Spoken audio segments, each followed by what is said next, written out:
Hello shed friends, welcome to the shed.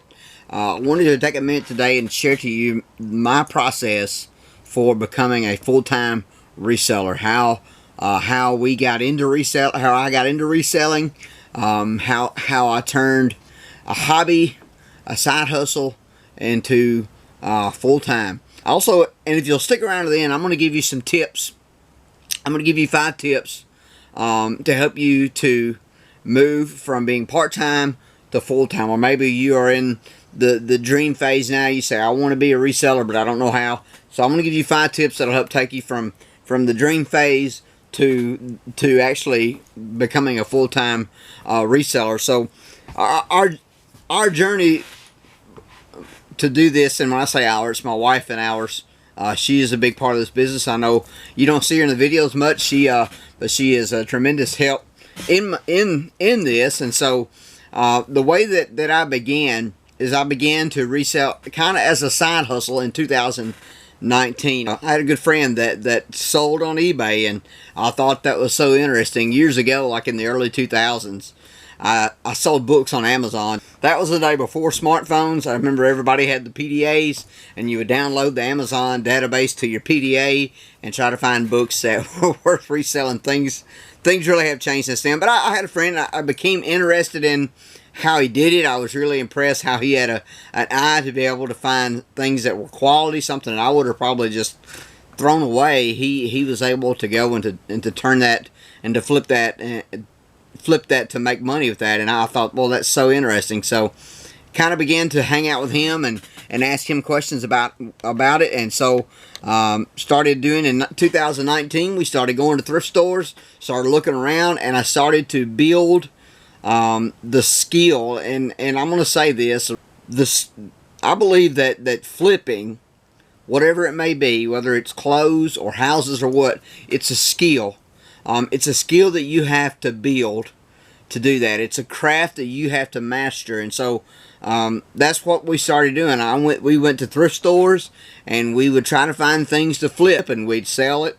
Just trying to develop that skill, looking for anything that was of value to flip. And that it's a skill. Finding things that have value is a skill. Finding things that most people would look at and say that's garbage, and seeing value in that, and putting that, placing that item that was bound for the trash into somebody that really values it. After about a year, maybe a little less, a few months, we said, you know, I loved doing that, you know, and it was something that I enjoyed. And so we kind of made the decision to begin to work toward doing it full time, to kind of both begin to master the craft, to get better at what we do, and also to kind of, I guess you could say the next step in the process was to manage the risks. So, you know, I worked for a company for 20 plus years, 21 plus years. I'd been there for quite a while, had quite a bit of vacation, quite a bit of seniority, and so we had to begin to manage the risk of leaving a pretty good income to go and to do this strange thing called eBay that everybody thought that I was crazy. And let me say, if you go into this, your family and friends are going to think that you're nuts. You know, especially those if they're older, maybe your parents, or they're going to think you're crazy. You're crazy for giving that up to go and do something that they just don't see the value in it. But so we had to manage the level of risk that we were comfortable with. And I'm going to be honest with you, I was not, the level of risk that I was comfortable with was low. So what we started to do, when we knew that this is what I wanted to do, we began to try to get out of debt as much as possible. And so we succeeded in doing that over another probably a year. We even paid off our mortgage. In December of 2020, we paid off our mortgage, and 3 months later, I left my job of 21 years and started this thing we call eBay. I bought this shed in January of that year, and so it was set up when I came full time. I was ready to go. I was ready to hit the ground running. And I want to share with you some of the challenges and also benefits, I guess you can say, of doing this.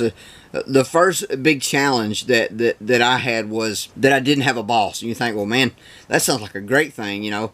But the thing about working for yourself is that there's nobody to tell you to go to work. There's nobody that tells you that you need to get out of the bed and you need to be at work at a certain time. There's nobody that tells you that you need to continue to work until the job is done.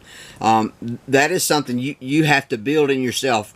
I worked for 21 years in the industrial field, and so at 5 a.m.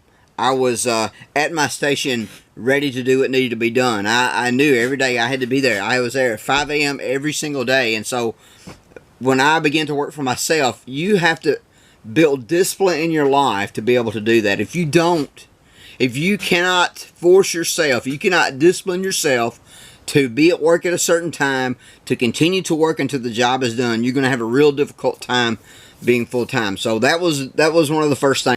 The second challenge was running a business. I knew nothing about running a business. I knew nothing about self-employment taxes. I knew nothing about any of that stuff. I worked in the industrial field for over 20 years. Before that, I worked in other things. I had no clue about running my own business. I had no clue about profit and loss. I just say, I'm going to flip stuff and I'm going to make profit. I'm going to be good. That's still a struggle for me.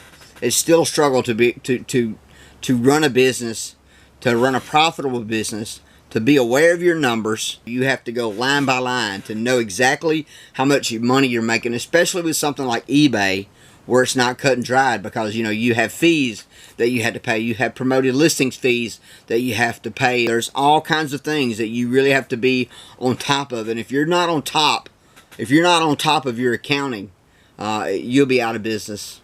Another one of the challenges that we had was insurance. I had great benefits at my other job, and so I was leaving that. I left all the benefits behind. I was able to go on to my wife's insurance. She works outside the home. Insurance is very expensive if you are self-employed. Another challenge is working from home. I remember thinking when I was like, I can work from home. It's going to be great. I'll be right there. I can go get a cup of coffee. I can go get a drink. It is great because, my commute is just a few steps out my front door, and I can be at work, and that's a good thing. But it's also, you need to understand that for most of the week, it's just me. There's no coworkers. There's no people that I interact with. So that can be difficult, and that can get to you. I'm going to tell you, it's tough because it's just you. That is a challenge. So anyway, I want to talk about some of the benefits from doing what I do. The first one I want to mention is no Mondays. And you think, well, wait a minute, you're crazy. I don't forget who said it. It was an author. It may have been the guy that wrote What Color Is Your Parachute. But anyway, he talked about how that when you are doing what you love to do, you will have no more Mondays, and that's true for me. I don't avoid Mondays. I'm excited. Sunday night, I remember, when I was working in my other job, I remember Sunday nights I would just get depressed because I know I was going to have to go to sleep and it's going to start all over again. But Sunday night, I'm excited. I'm excited to come out here. I'm excited to list what I've got, what I've picked up over the weekend. I'm excited to pack orders. So that's one of the greatest benefits of this, is that you don't have any more Mondays. But not many people are able to do what it is they enjoy. The third benefit is family time. Now it's just me and my wife, and I've got an extended family that we're really close. So it's great to be able to spend time with them on the weekends, where before I was not able to do that. I still don't get me wrong, I spend a lot of time in the shed. There's a lot of hours in the day. And there's a lot of times that eBay, that the work day does not end when I leave the shed. It still continues on. But I do enjoy having that family time. So I told you I'd give you 5 tips in becoming a full-time reseller. Number 1, to build the skill. Reselling, flipping is a skill. It's a craft that you have to learn. So if you're in that stage right now, you're like, I would like to do this. One day I'd like to do this. Begin to learn. Maybe you don't buy anything. Maybe you just go to Goodwill and scan a bunch of things. That costs you absolutely nothing. But first thing I'd recommend, spend time learning the craft. Spend time learning the platform, learning your product, finding what you want to sell. And I would say at least a year. You need to spend at least a year learning your craft, learning to master the craft of reselling. And the number 2 tip that I would give you is to build self-discipline. If you're not self-disciplined, if you're not disciplined to the point to where if my workday begins at 7 o'clock, I'm going to be at my shed, I'm going to be at my workstation, I'm going to be at my computer by 6:58. You have to have that self-control. You have to have that discipline in your life to do that. So that's the second tip.